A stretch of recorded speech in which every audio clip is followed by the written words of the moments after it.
Hey guys, Corey from Aquariumcoop. Another day in the fish room. Today it's a Sunday. That's weird because normally I'm at the store. But let me tell you why that's going on and, kind of say thank you and explain. But basically people have been buying, let's say, our fertilizer, t-shirt, fish food, that type of thing on the website. And what I've decided to do is when you guys basically purchase enough, it buys me a day off. And when I get that day off, I'm going to be in here in the fish room filming and educating. So basically it's the only way I can think to give back to the people that are supporting me. So basically you guys order stuff, I'll pay to put an employee in my store instead of me being there, and then I'll be here filming and making more videos and things like that is about the only way I can come up with to say thank you. So I'm gonna do that, and hopefully it'll work out well. It's not like I'm going to stop making videos or anything if people don't buy anything. It's just I can have an extra day making videos, and it allows me to get some more things done. Like I could really expand on the fish breeding series. I could expand on building out the fish room. I can do other projects. Like I know everyone, well not everyone, people want to see me to do, let's say, like air pump comparison tests on loudness. They want to see me do, I own a dissolved oxygen meter. So what that means is I can test aquariums and show you how to best optimize oxygen in aquariums. So things like that, but that all takes time, and that's like the thing I don't have. Luckily the store does well, I make money, I can buy stuff, but I can't buy time. And this is kind of a roundabout way we can. If you guys are ordering some stuff online, I can get out here more, and so I basically just divert the funds that you guys basically invest into more videos, and so it's kind of a win-win scenario. Otherwise I feel guilty, like, well, I should really be at the store working for my business, doing what I need to do there instead of here, because even though I'm educating and I'm building for the store, I feel like I'm playing around, doing stuff. The problem is I have fun while doing it, so I feel guilty. But I don't have to feel guilty if we're paying for it in another manner. So it's not that you have to go out and buy or anything like that. I'm just letting you know why I'm here on a Sunday. And, so it's like an extra day to get stuff done. I'm going to get started. I don't even know what I'm going to get done yet. But I'll definitely chime in throughout the day and show you what I'm doing. So I'm going to figure that out. Then we'll get to it. So we'll see you in a little bit. Well, I've decided it's time to feed my fish. I've been hatching out brine. And it's working pretty good, but I'm going to redesign it so I can show it better off on video. I ordered some clear PVC, and so the brine shrimp do collect down here, and it runs through here, and I collect it, right? But I think if I filled this in basically from here to here with clear PVC, I can show you that collection process better. So I'm going to do that. And then, so I've already harvested some brine. I'm sure there's more in there still. But if we go over here, I put a light on this brine just so you guys can see it. All the orange is live brine, and I don't know that I can fixate on it enough.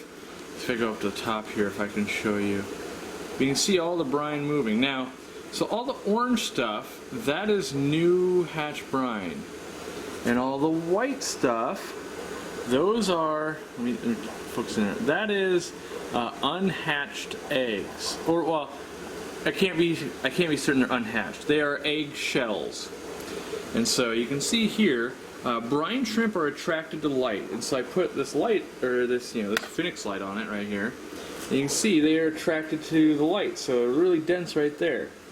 Now, I'm going to feed my fish tanks, and everyone that, well, I won't say everyone, but lots of people say, oh my god, you're going to kill all your fish if you don't rinse this brine and do things like that. I never do. And I'm not going to tell you that this is the safest thing to do. All I can say is I breed a lot of fish. I've done this for probably 15 years, and it works for me. So, I can't guarantee it'll work for you, but it does work for me. I got some new fish in. I'll show you those. I got a pair of albino cribs, and so I'm going to breed those and show you guys how to breed those. That's an example of a fish not to breed for profit, by the way, but I'm just going to go ahead and keep feeding. And I'm going to show you, what's a good tank to show you? like these babies in here. I'm going to show you these babies, and this is the brine difference, okay? So we've got babies in here. Let me find some of them and lock in on them. But let's say like the smallest fry in here. Alright? I'm going to feed this tank, and then I'm going to show you in like 20 minutes what their bellies look like. And that'll just show you like how important that can be. So I'm going to go ahead and do that now, and I'm going to finish feeding the rest of my fish, and then I'll chime back in and show you their bellies, which they get way bigger than if they feed dry food. So I'll be back in a little bit. Alright, it's actually been like an hour now, not 20 minutes. I had to go do some stuff, but I can check in on the guppies anyway. So I poured in tons of brine, don't get me wrong, there's still lots of brine in there, we can see it. But let's focus on some of those smallest fish again. Let me find a good, like here we go, over on this side. You can see all the brine shrimp these babies have eaten. They have solid orange stomachs and they're still eating. And if we get back there, look at all those guys. All orange stomachs. It's the best food money can buy, but it takes work. That's why people don't do it. You know, kind of in life, when something takes work, most people won't do it. So if you want to be better than everyone else, do the work. And hatching brine is a pain. No one goes, oh man, I wake up in the morning to hatch brine, but I swear to God, it's a miracle food. And it just really does well. So I highly recommend, if you're serious about breeding or anything like that, you really get on the brine shrimp hatching train. So let me show you guys another thing I picked up. Besides those cribs over there, I picked up a breeding group. I picked up a wild-caught group of Orange Laser Corydoras. Someone had requested, can you teach us how to breed Corydoras and stuff like that? And yeah, I can, and I will. I'll get to it, but let me show you the guys, and then let me show you some things. So here's the tank. It's a 40-gallon tank, and they, keep in mind, they just came into my possession. They went through quarantine at the store, so they were there for a week where I put meds through them and stuff like that. And then, you know, so here they are. They're super shy because they're wild caught, right?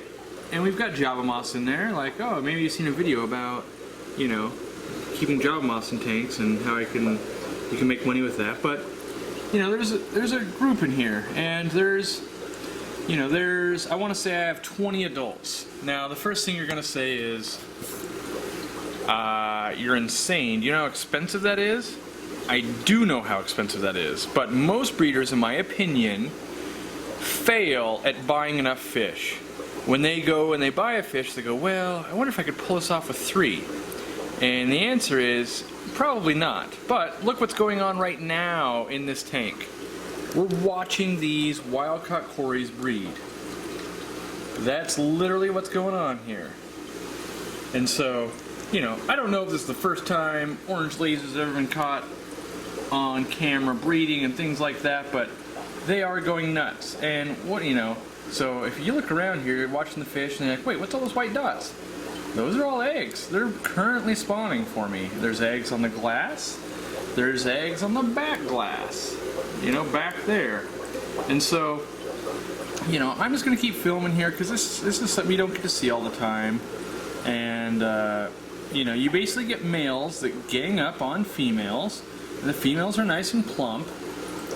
And, you know, obviously, while they were at the store, you know, they were getting plumped up. And I was lucky enough to buy these from another guy who was getting out of it. So it's a wild-caught group, but he already had them conditioned. And if you look at this female here, you can actually see she's carrying the egg with her back fins, or, you know, her little, they're not pectorals, but ventral fins. And she carries an egg like that, and the males will fertilize, and they do it one at a time. And so unfortunately this video might get a little long because I'm not going to stop filming this because I can't exactly just say, hey, while I'm standing here, go ahead and start breeding. That'd make it really nice for the people watching at home. So, but you can see these males are just all over, and she's going to end up laying the egg. We'll see if I can catch that process. I don't know that I can, or how long that will take, but you know, really what it comes down to for Corydoras is you really gotta feed them. And people think like, yeah, I feed them well. I'm like, no, you really have to feed them.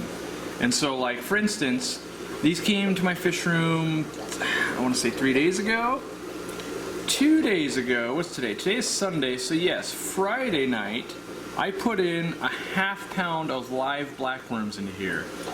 And people are going, well, a ½ pound of live blackworms, that's a lot of money. That's a lot of load. And yes, that's also what makes Corydoras spawn. Lots of food. She's never going to release this egg on camera, I swear. But, you know, this spawning can take all day long. She's actually got 3 eggs. It's hard to focus on it when I zoom in, but there's actually 3 eggs that she's clutching between her fins there. And, you know, so obviously there's more steps than what's going on here to actually raising the catfish and all that kind of stuff. And, you know, I'm not really ready / set up to do this, so... Oh, we're getting some good behavior there. You can see, you know, some real spawning behavior going. Maybe they're trying to get her to lay it on that moss there. I was actually, so now the dynamic is there's a female with eggs, and there's another female with eggs right there in the group. So right now there's on screen, I guess, I would say 4 males, 2 females, and you typically with Corydoras always want a higher group of males than you do females, because they drive the spawning, so to speak. So you need a lot of males, and if you were only ever to get a trio of something, you'd much rather have 2 boys and 1 girl than 2 girls, 1 boy. But oh man, so I can see 3 females now that are rolling around with eggs. I'd really love to get them depositing some on camera for myself, for everyone. But yeah, so anyway, you know, I believe I can harvest some of these eggs, and I'm actually gonna let them spawn in the tank, because I believe I've seen a few people do it now where you can just breed them in the tank with sufficient cover if you feed them enough. Oh, she might be laying her egg right there. She's doing her magic. It's hard to talk about what's going on and keep an eye on everything and film, you know, so I'm hoping I'm not, you know, filming one and totally missing someone else doing their magic here, but I'll try to get at least one of them on camera. And what you see is floating out of the tank right now is live brine shrimp. So I already fed live brine shrimp today, just because I basically feed everything live brine shrimp. I like to feed everything high quality food, and so, you know, to get these guys spawned, we were feeding them blackworms at the store, feeding them blackworms here. There's live brine shrimp going in, and my goal will be that I can put in things like microworms and baby brine shrimp, and they'll hatch out and grow up in here. Now all Corydoras can do that. Most won't, and especially in a community tank. If you have a tetra in here, none of those are going to make it. But I have seen people colony breed these, and that's what I'm going to attempt to do, because that's the way I like to breed. There's lots of people that, you know, want to maximize and get 500 at a time. I'd rather just feed this tank and keep it healthy, and then just, you know, make babies. Like, that's fun, right? And that's the way I do breed. And everyone's got their own style, but if you want to be lazy like I am, did you finally let go of her eggs somewhere? I didn't see it. I'll have to watch the video to get back to it. But while I'm looking around here, you can see there's lots of live blackworms still in the gravel, right? And for all the people that hate on me for crushed coral, here we are, wild caught, keep in mind, wild caught Orange Laser Corydoras breeding in a tank with crushed coral. Now, people are going to say, well, don't they ruin the barbels? Don't they do this? In my experience, it doesn't. And no, it's not too high of pH. And no, it doesn't do all these things that people say, you can't do that. Well, all I can say is, I do it all the time. I test for myself. I don't rely on the internet. I look and see what other people are having success doing, and then I go, maybe I could do that. Maybe I can put my own spin on it. She's really, I think she's still cranking out eggs. She's got up to like 6 eggs between her fins. I wonder if she'll go deposit just a huge batch at one time, kind of like this clutch was, which, you know, this isn't a huge clutch, but this is what Corydoras do. They lay eggs all over the place. So like there's an egg right there. You know, they're in the moss. They're all over. They don't lay like, oh, here's just a giant mass in one place. But yeah, this can go on all day long. Ooh, I think she's laying them. Yep, she laid all those eggs right there. So we watched it happen. All those eggs are kind of in a row right there. She laid all the eggs. And they're going to keep doing that. And yeah, will some maybe get eaten? Sure. Will some maybe survive? Maybe. But I don't want to set up a huge rearing tank to get this going yet. And I believe that, well, I'll zoom in out of the fish and zoom in on me here. It's my belief that most fish I can breed in a tank and have them raise fry. Most. Now, it might take me a really big tank, but in the wild, that's basically what goes on. They have eggs, some get eaten, some make it, that type of thing. To maximize, should I use other aquariums? Yes. I'm not a guy that's a min-max, so it's not like I'm trying to put in the minimal effort and get the maximum result. I'm usually trying to put in not as much effort and get not as many fry, but it's a healthy environment and I enjoy it. That's the thing, is I want to enjoy this. If I'm not enjoying it, they got to go. I have to enjoy it, and that's important for me. If I'm not enjoying it, I don't want to do it, because keep in mind, we're watching spawning and people are going, oh, that's insane, you're breeding green, or, not green lasers yet, but orange laser corydoras, oh my god. Realize I'm doing that for fun. I'm not doing it, if I was doing it for money, I'd be breeding pandas or something like that. They sell way more. Or stir-bys. I'm doing it because, oh, I like these orange lasers, and man, isn't that fun. So, but yeah, this is cool.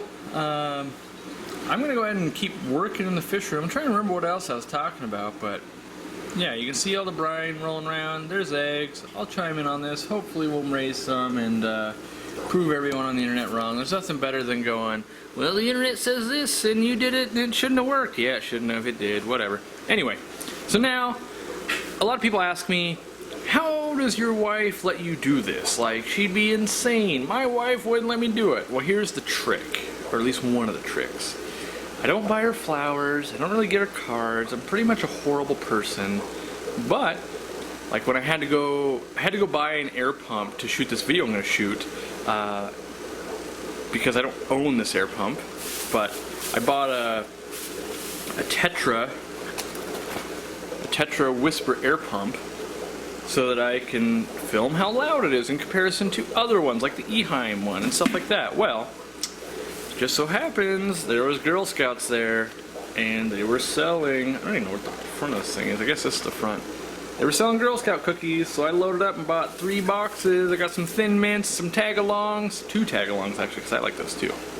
But, so I put out a little money, but guess what, when she gets home from work, she'll be excited, like, oh sweet, I bought cookies, instead of, oh, you went and bought an air pump, and oh, you drilled a hole in the wall in the fish room to do what? Oh, you did what? So, little things like that, realize, like, here, let me buy you this, because I'm going to go spend a stupid amount of money on fish tanks today, or whatever it is. So, try to cushion the blow. And if you guys don't know already, like, if you're single, or you just haven't figured it out yet, Girl Scout cookies kind of make the world go round. If you're trying to get a multi-billion-dollar deal to go down, walk in the door, hand them some Girl Scout cookies, let them eat a few of those, then propose the number. I swear to God, these things, I don't even like them that much. Like, they're okay, they're cookies, right? But a lot of people go nuts for these things, and so I don't mind buying some because, one, a little bit goes to the Girl Scouts and things like that, and my wife likes the cookies, and hey, I'll eat a cookie, let's be honest here. But anyway, I'm gonna get to work. I want to shoot that video, and as much as I could stare at these guys all day, those are the only new things I've got going on in the fish room.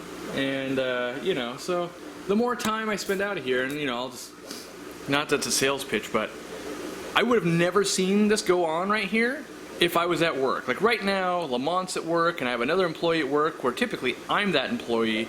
I can't do things like this. So if you guys want to see more videos of like, hey, how do you spawn rare stuff? It's kind of a byproduct of, oh yeah, someone bought some fertilizer and stuff like that. I can be in the fish room making more videos. More time in the fish room means more time to catch things like that. So, but anyway, I'm going to get back to a video that I'm making for you guys comparing air pumps, about how loud they are and things like that, and we'll see if they all live up to their name. Apparently every one of them is the quietest one on the planet. Well, that can't be true. We're going to find out. So, on to that.